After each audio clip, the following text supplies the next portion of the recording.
Salut à tous, bienvenue sur Motor Zenko, chose promise, chose due. Aujourd'hui on teste la Fanti Caballero 500 en édition flat track, de loin ma préférée. Aime-moi. Tiens, des chocolats.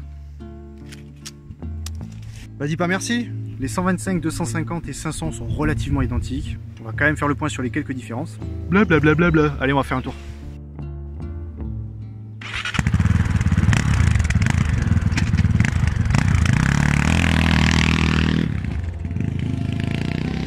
Pour ceux qui suivent la chaîne, vous le savez déjà, on a testé la 250. J'avais beaucoup aimé, c'est peu de le dire. Maintenant, on va voir si la version flat track apporte vraiment quelque chose de plus. Donc pour ça, au programme, on aura du gravier, on aura de la ville et on aura de la route.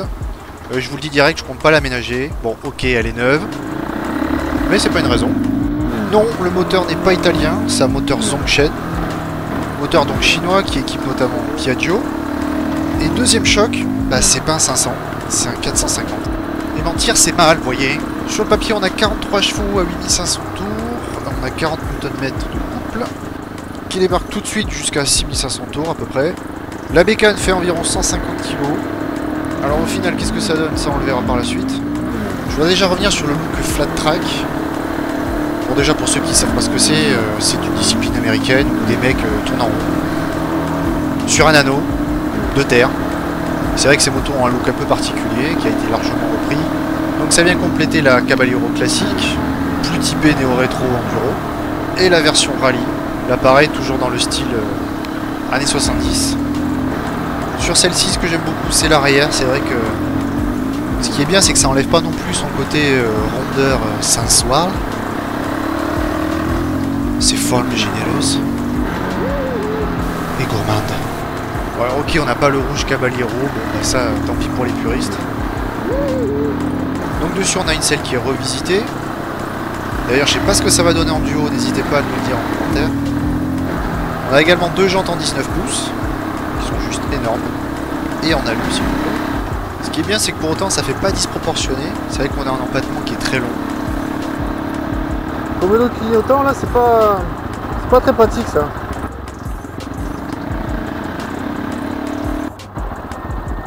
Les vibrations sont pas trop gênantes.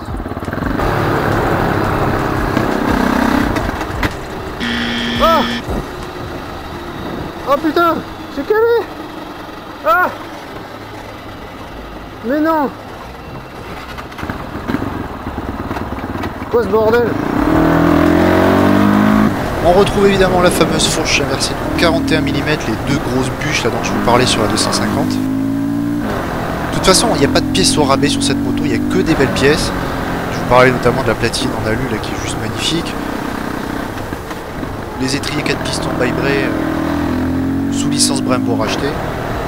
Ce réservoir goutte d'eau là de 12 litres. Et ces feux à LED qui sont là aussi très réussis.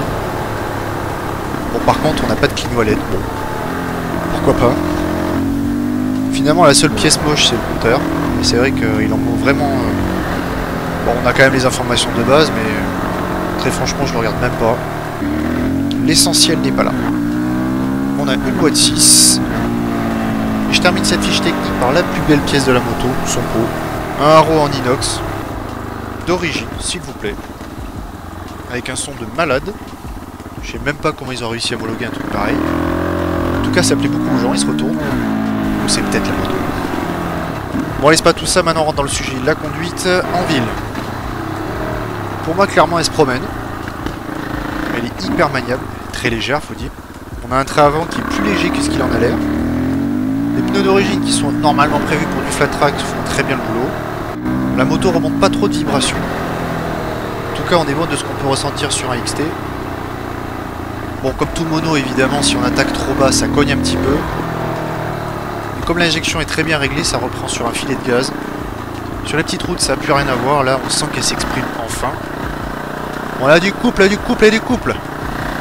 Ce moteur est juste parfait. Ah, ça tient la route. Les pneus, ça va. C'est pas mon premier mono et pourtant, c'est un mono polyvalent. On peut quand même taper dedans, on peut monter dans les tours. Bon, je vous cache pas que la longe, je sais pas ce qu'on demande à un mono. C'est un jouet. C'est génial. En tout cas, on a du couple tout le temps. On enchaîne tous les rapports à la volée.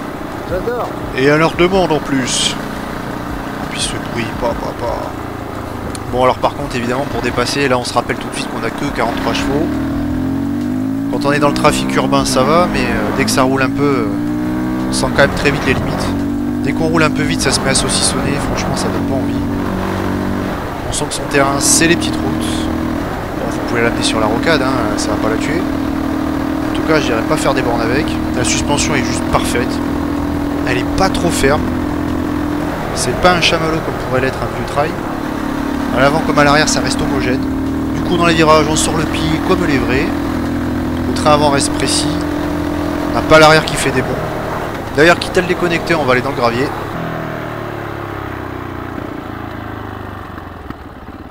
Voilà, là on y est. Wouhou, ça glisse. Et la suspension sans déconner c'est vraiment... c'est le top. Ça encaisse sans pomper. On n'est pas sur un vibromasseur non plus. Alors par contre là, comme je le disais, si vous déconnectez pas l'ABS, bah, le feeling au freinage va être un petit peu chelou sur ce genre de terrain.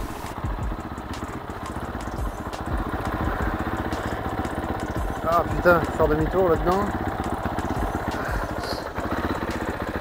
Alors voyons manœuvrer. Oh c'est léger, c'est facile. Impeccable. C'est le bruit. En parlant de la boîte, hein, je sais pas si c'est mal réglé, mais c'est pas très précis. Peut-être la garde qui a réglé, je sais pas, mais c'est sûrement ça.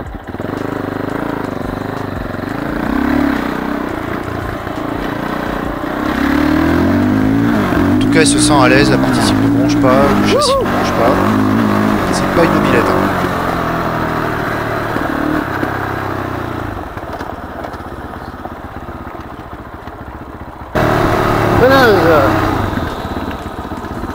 Impeccable. Progressif et tout. Ça mord fort mais progressif.